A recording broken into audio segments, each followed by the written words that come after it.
Hi there, my name's Murry Gans. I have a little pottery which I call Murray's Pottery, which is right there behind me. My dog Chris in the doorway there.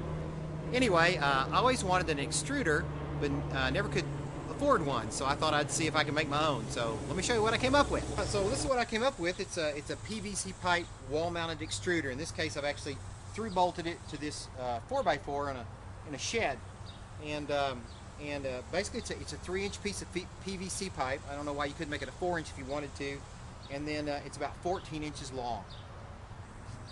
Okay, so here's a closer look at this. Here's the 3-inch piece of PVC pipe, and then what I've added, I decided to handle the pressure I need to support a little bit. So this piece down here is called a closet flange, and then this was actually a single piece, which is called a coupler, which I then use my Dremel tool to cut in half. It's like the only thing in my entire life I've found a Dremel tool to be useful for. All three of these pieces go on by pressure, and then of course I've cemented them in place with a PVC cement. As you can see, I've used 1, 2, 3, 4, 5, 6, 7 really nice hose clamps to hold this in place. Those hose clamps go past this piece of a 1x3 right here, or I guess it's 2x3. Alright, so what I wanted to do was make a hollow extrusion. So this is my first die, and then that's going to go on the extruder right here on the bottom. So let me go ahead and put that on. We've got these little C-clamps we're going to use to secure this, and I'm going to use 4 of these guys because I found out there's a lot of pressure on these extruders, especially if you're a big boy like me and really push down on it. You get lots and lots of pressure on this. So let me clamp this in place. Alright, so now we've got that C-clamped in place with my die under there. So now we're going to add the plunger, load it and add the plunger and let you see how it works. Let me take a second and show you the system by which I'm able to use compact the clay with the plunger here. What I have here is it's a 1-inch square steel bar that I bought just out of Big Box hardware store. Matter of fact, all this came from Big Box hardware store. And then I tried lots of things, but this really needs to be tough here. So what I ended up buying were these big bad boys right here. This is called a grade 8 bolt. This is the hardest steel that they sell. Just ask for that at the hardware store. And as you can see, those things I've drilled a hole all the way through the 4x4 here, and the end of the bolt sticks out, and that serves as a place where the steel bar can actually go on that. So what I'm doing is I'm simply I'll push down a little bit, and then I can either use the outside of that like this, or I can come down and grab the next one. So they're spaced out a couple inches apart. You have to kind of play with their spacing to figure out what you want to do here.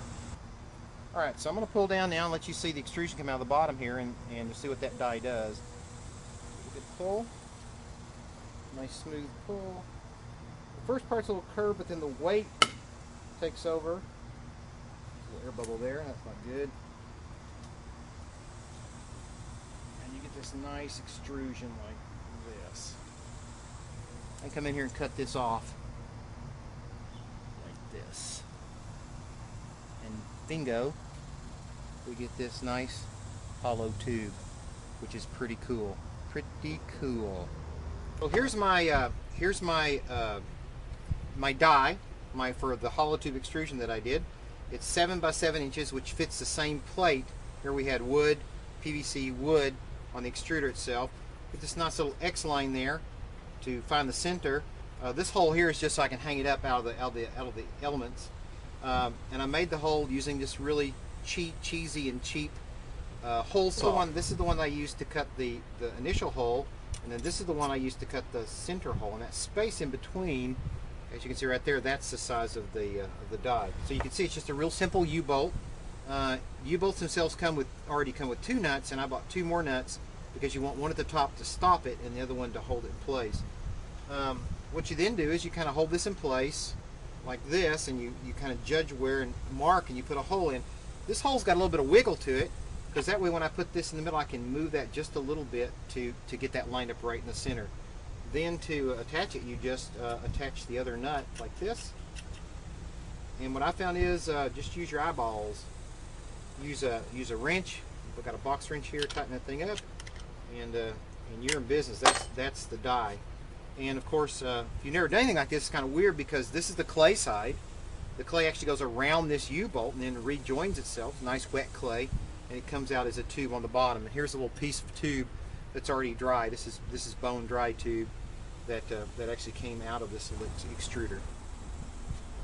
The real key to all this, of course, is the plunger, and this is the thing that held me up the longest. I went to the hardware store probably about I don't exaggerate, probably 1,000 times, and looking for something that would fit in the inside of a PVC pipe, and just couldn't come up with it.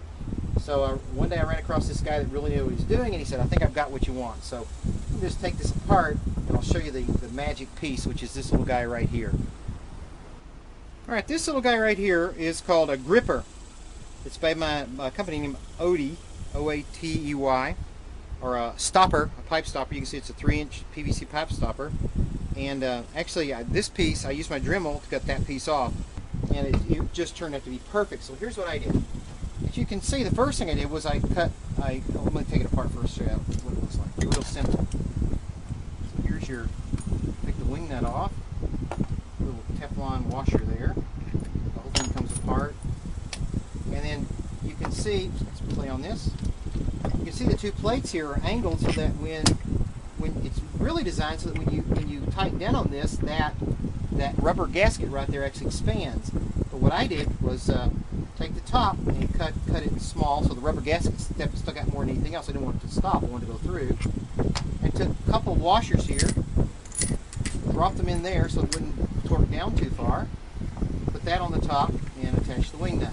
As you tighten down all the way, and you can see that little band there is going to expand.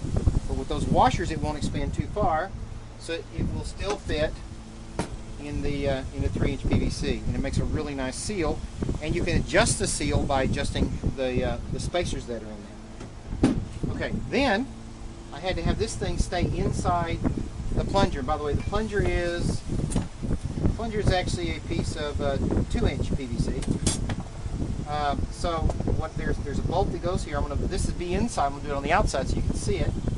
So there's a bolt that goes through this, and then there's a little connector guy here, which I bought again at the hardware store.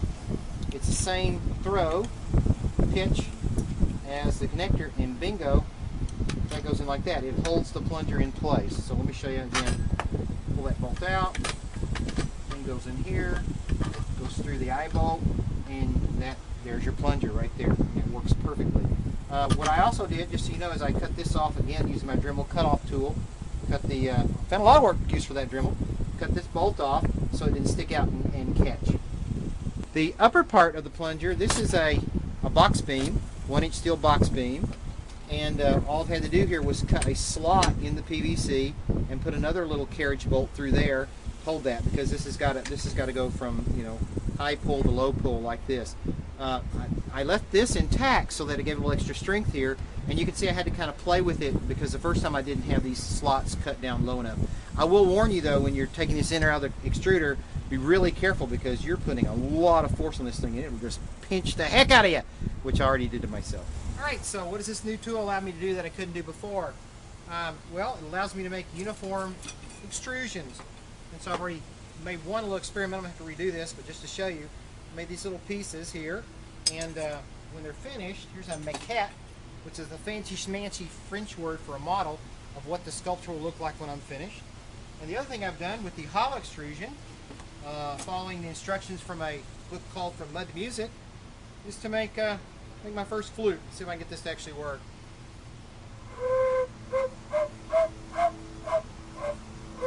Anyway, very good. But this is what you can do with an extruder. So this is my tool that I designed and built myself for my clay work. And to make sure I don't violate any copyright laws, I'm going to give you an original song now. I am Murry. This is my pottery. It is Murray's pottery.